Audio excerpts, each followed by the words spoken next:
Hi, good morning, good afternoon.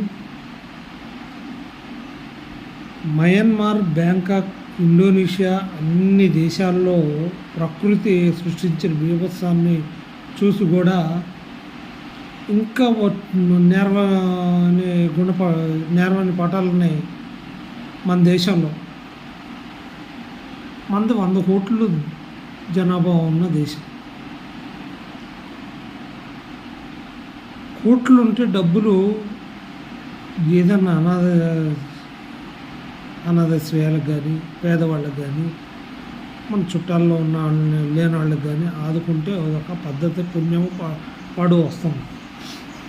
ఇక్కడ ఏంటంటే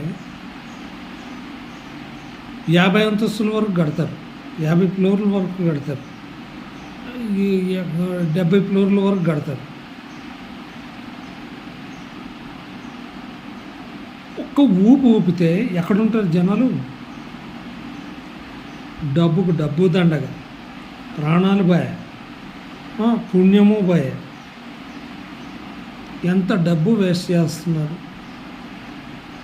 ఇన్ని కోట్లు ఉన్నాయి, ఒక్కొక్కటి దగ్గర కోట్లు మూలుగుతున్నాయి. మీ చుట్టాల్లో లేని వాళ్ళు ఉంటారు, లేకపోతే వాళ్ళు చదువుకున్న వాళ్ళు ఉంటారు, వాళ్ళని ఆదుకోవడము, లేకపోతే మీ పేద పిల్లలు ఉంటారు, వాళ్ళకి ఒక డబ్బు సాయము. ఏం ఉండటానికి ఒక మంచి ఇల్లు ఉంటే సరిపోదా? మీకు 40 అంతస్తులు కావాలా, 50 అంతస్తులు కావాలా, 70 అంతస్తులు కావాలా? నువ్వు 70 అంతస్తులు కట్టినా, 80 అంతస్తులు కట్టినా, 100 అంతస్తులు కట్టినా, రేపు పొద్దున పోయేటప్పుడు ఒంటి మీద ఒక బట్ట తప్పించి ఏ బట్ట కూడా ఉండదు.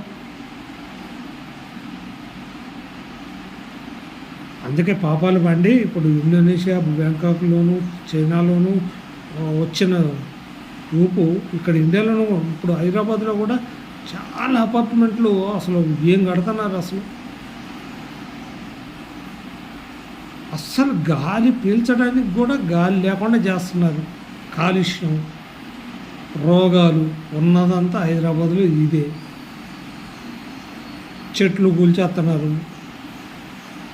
వీళ్ళేమో ఎడాపెడా సందుల్లో ఎట పడితే అట కడుతున్నారు. ఇలా జలకిచ్చేది అనుకోండి, ఎక్కడుంటారు జనాలు?